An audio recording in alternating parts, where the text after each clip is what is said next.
तो सोसाइटी में बहुत ही ज़्यादा ये स्टीरियोटाइप है कि अगर आपके बोर्ड्स हैं तो आपको डरना है और आपको डर डर के ही पढ़ना है। तो ये बहुत ही घटिया स्टीरियोटाइप है और इसको अपने दिमाग से निकाल के बाहर।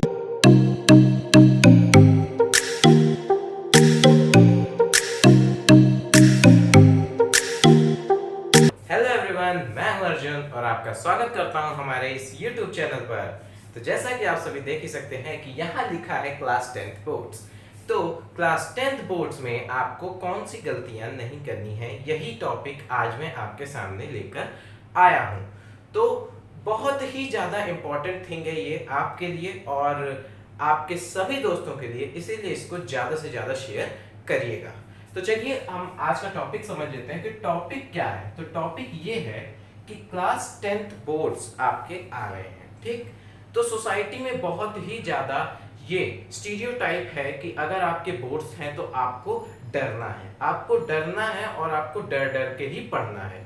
तो ये बहुत ही घटिया स्टीरियोटाइप है और इसको अपने दिमाग से निकाल के बाहर फेंक दीजिए, क्योंकि अगर ये आपके माइंड में रहेगा तो आप अच्छे से प्रिपरेशन नहीं कर पाएंगे और सिर्फ डरते डरते ही आपके एग्जाम्स आ जाएंगे। तो ये डर अपने माइंड से निकाल दीजिए। बस मुझे इतना ही बताना था। अब आइए वीडियो को शुरू करते हैं। तो फर्स्ट पॉइंट क्या होगा? तो फर्स्ट पॉइंट ये होगा कि आपका फर्स्ट पॉइंट ये है। तो फर्स्ट पॉइंट बताने से पहले मैं आप लोगों से एक चीज बता देता हूँ, मतलब एक चीज आप लोगों से कंफर्म ही कर लेता हूँ एक तरह से, कि आप लोगों ने, अगर आपके बोर्ड्स हैं तो आपने कहीं ना कहीं कोचिंग तो ज्वाइन करी ही होगी, ठीक। अगर कोचिंग नहीं ज्वाइन करी होगी, देखिए अभी ऑनलाइन सब कुछ है, तो आपने या तो कहीं ऑनलाइन पेड लिया होगा। तो दो तरह के हैं, तो या तो आपने पेड लिया होगा या तो आप यूट्यूब से फ्री में पढ़ रहे होंगे, या तो एक पेड है और एक अनपेड है। तो ये दो वर्जन आपने कहीं ना कहीं से लिए होंगे। और दूसरी चीज ये है कि आपकी स्कूल की क्लासेस भी चल रही होंगी, स्कूल की क्लासेस भी चल रही हैं। तो स्कूल की क्लासेस मान लीजिए 6 घंटे की होती हैं और आपकी कोचिंग की क्लासेस मान लीजिए 3 या 4 घंटे की होती हैं। तो 6 और 4 10 घंटे। तो 10 घंटे आपके निकल गए इस काम में, मतलब स्कूल और वो मैनेज करने में। और बाकी बचे आपके पास कितने घंटे? आपके पास बचे हैं अब 14 आवर्स, ठीक। 14 आवर्स आपके पास बच गए हैं। तो अब इन 14 घंटों में आपको स्कूल से मिला हुआ होमवर्क करना होगा, आपको इस कोचिंग से मिला हुआ होमवर्क करना होगा, ये भी करना होगा। तो मान लीजिए इन सब में आपके निकल गए 6 घंटे, हाँ चलिए 6 घंटे नहीं हम मान लेते हैं, हाँ 6 घंटे मान लिया अगर हमने, तो ये 14 और 6 कितना हो गया? 20 घंटे आपके इसमें निकल गए। तो 20 घंटे में आपने क्या कर लिया? 20 घंटे में तो आपने केवल स्कूल की पढ़ाई जो पढ़ाया गया वो आपने ग्रास्प किया, और आपको जो इस कोचिंग में पढ़ाया गया वो आपने ग्रास्प किया। इन सब को करके आपने इनका होमवर्क भी किया। तो इन सब में आपके 20 घंटे ऐसे ही निकल गए, ठीक। तो अब आपके पास बचे कितने घंटे? केवल 4 घंटे। अब इन 4 घंटों में आप खाएंगे नहीं, पिएंगे नहीं, नहाएंगे नहीं, धोएंगे नहीं। तो 4 घंटे तो आपको इतने, मतलब 24 घंटे तो आपके पूरे इसी सब के काम में नहीं, मतलब काम में निकल गए। तो आपने क्या नहीं किया? आपने सेल्फ स्टडी नहीं की। सेल्फ स्टडी के लिए आपको टाइम नहीं मिल पाया और यही बहुत ही बड़ा ब्लंडर हो गया। तो सेल्फ स्टडी अगर आप नहीं करेंगे तो आप अपने बोर्ड्स के एग्जाम में अच्छा नंबर नहीं फोड़ पाएंगे, ये मैं आपको गारंटी के साथ कह सकता हूँ, ठीक। तो अब आपको सेल्फ स्टडी के लिए टाइम निकालना कैसे है? इसका एक ही मेथड है। एक मेथड यही है कि देखिए आपके कितने सब्जेक्ट हैं? आपके मान लीजिए 5 सब्जेक्ट हैं। एक ऑप्शनल है वो कंप्यूटर, जो कि किसी किसी में होता है और किसी किसी में नहीं होता है। तो हम मान के चलते हैं कि आपके 5 सब्जेक्ट हैं। आप पांचों सब्जेक्ट यहाँ से भी पढ़ रहे हैं और यहाँ से भी पढ़ रहे हैं, ठीक है। मान लेते हैं कि अगर आप यहाँ से 5 सब्जेक्ट पढ़ रहे हैं तो यहाँ से देखिए मेनली ज़्यादातर बच्चे इंग्लिश और हिंदी के लिए स्कूल पे डिपेंड होते हैं और बाकी फिजिक्स, केमिस्ट्री, मैथ्स और बायो के लिए कोचिंग पे डिपेंड होते हैं, क्योंकि कुछ नहीं, ज़्यादातर स्कूलों में हम उतने अच्छे से नहीं ग्रास्प कर पाते हैं जितनी अच्छे से हम अपनी कोचिंग में ग्रास्प कर लेते हैं। तो अगर आपके पास 5 सब्जेक्ट्स हैं, ठीक, आपके पास 5 सब्जेक्ट हैं, तो हो सकता है कि कुछ सब्जेक्ट्स आपके स्कूल में कोचिंग से ज्यादा अच्छे पढ़ाए जाते हों, और हो सकता है कि कुछ सब्जेक्ट आपके कोचिंग में स्कूल से ज्यादा अच्छे पढ़ाए जाते हों।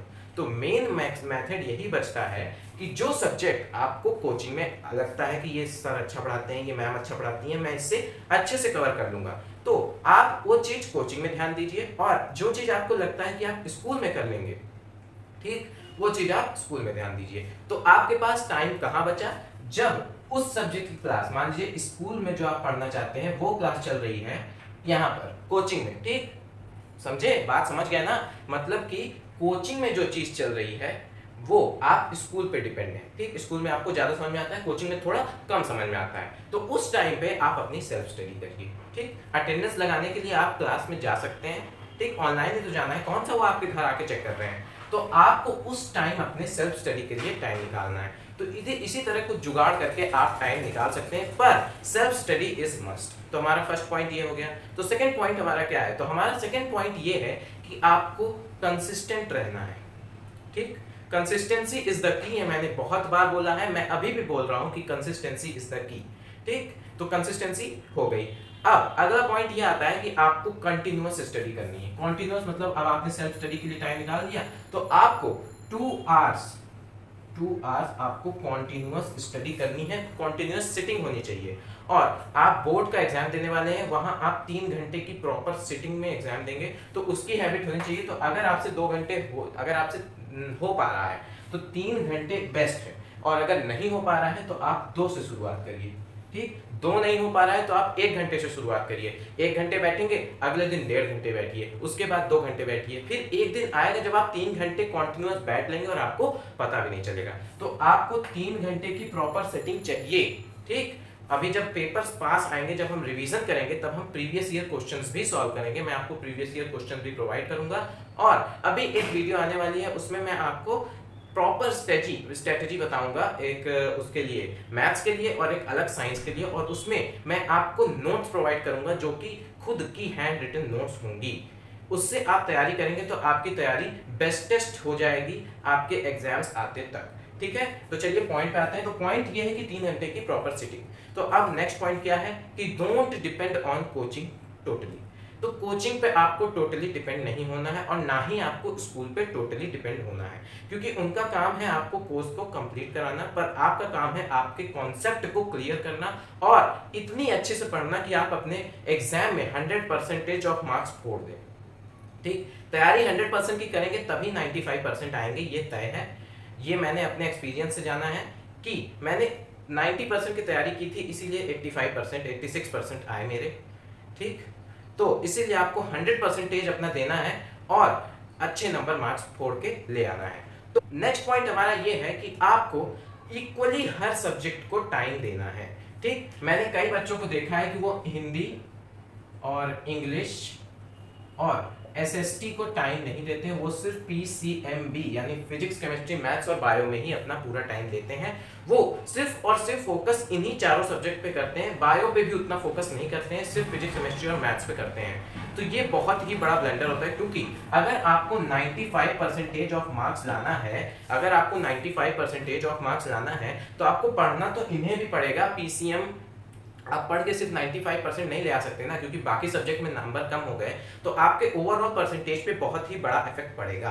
तो इसीलिए आपको इन सभी सब्जेक्ट पे, physics chemistry math bio SST English Hindi, इन सभी सब्जेक्ट पे, इन पांचों सब्जेक्ट पे इक्वली ध्यान देना है। ये फिजिक्स केमिस्ट्री और बायो तो आपका साइंस में आता है, तो साइंस का एक पार्ट हो जाता है, इसीलिए मैंने 5 सब्जेक्ट कहा। तो आपको सिर्फ और सिर्फ एक ही सब्जेक्ट या 2 ही सब्जेक्ट पे ध्यान नहीं देना है, आपको सारे सब्जेक्ट्स पे ही ध्यान देना है। जितना ध्यान आप एसएसटी पे देंगे, हाँ एक चीज हो सकता है कि देखिए कुछ बच्चों को एसएसटी बोरिंग लगती है, अच्छी नहीं लगती है, तो आप एक चीज कर सकते हैं कि अगर आप 3 घंटे की प्रॉपर सिटिंग दे रहे हैं, तो उसमें से आप 2.5 घंटा अपने फेवरेट सब्जेक्ट यानी मतलब जिसमें आपको मजा आता है उसमें सब्जेक्ट दीजिए, जिसमें आपको अच्छा लगता है पढ़ने में उसको दीजिए, और केवल आधे घंटे आप उस सब्जेक्ट को दीजिए जिसमें आपको इंटरेस्ट नहीं आता है। यकीन मानिए कि आप सिर्फ आधे घंटे ही देंगे तो आप बहुत ही अच्छा नंबर फोड़ के ले आएंगे। तो पॉइंट मैं आपको ये बताता हूं कि नोट्स जरूर बनाइएगा। नोट्स के लिए मैं आपको एक वीडियो ले आने वाला हूं जिसमें मैं आपको बताऊंगा कि नोट्स को इफेक्टिवली कैसे बनाना है। पर अभी फिलहाल सितंबर चल रहा है, तो मेरे हिसाब से आप सभी ने अच्छे से नोट्स बना ली होंगी। आधे से ज़्यादा चैप्टर तो नहीं, पर क्या कहते हैं मैक्सिमम जितने इंपॉर्टेंट चैप्टर्स होंगे, शुरुआत के चैप्टर्स होंगे, उन्हें आपने पढ़ लिया होगा और नोट्स भी बनाई होंगी। नहीं बनाई है तो मेरी वीडियो का वेट करिए, 1 या 2 दिन में मैं वीडियो डालूंगा जिसमें मैं आपको बहुत ही अच्छे से इफेक्टिवली नोट्स बनाना सिखाऊंगा, बताऊंगा, टिप्स दूंगा। और अब ये जो लास्ट वाला पॉइंट है नोट्स बनाने का, ये बहुत इंपॉर्टेंट है। और नोट्स भी कैसी बननी चाहिए, जिसमें आप खुद बनाएं, मतलब जिसमें आप समझ सकें उसको अच्छे से, मतलब आप उसको मजा लेके पढ़ सकें। मजा लेके से मेरा इन द सेंस मतलब है कि आप उसको बहुत ही क्लियरली ग्रास्प कर सकें। जब उसको आप रिवाइज करें तो आपको लगे कि हाँ मैंने इसको लिखा था, यहाँ देखा था, ये डायग्राम से रिलेटेड है, सब कुछ मैं आपको बताऊंगा एक नोट्स वाली वीडियो में। तो चलिए आज के लिए इतना ही। वीडियो को लाइक कर दीजिएगा, शेयर कर दीजिएगा अपने दोस्तों के साथ, क्योंकि सबको नॉलेज मिलना जरूरी है। तो यार शेयर कर दोगे तो कोई इतना बुरा नहीं हो जाएगा, मतलब ऐसा नहीं सोचना चाहिए कि मैं सिर्फ अच्छा पढ़ूं, मेरा दोस्त ना अच्छा पढ़े, क्योंकि सबको पढ़ना जरूरी है। तो चलिए तब तक के लिए इतना ही। Thank you, bye bye.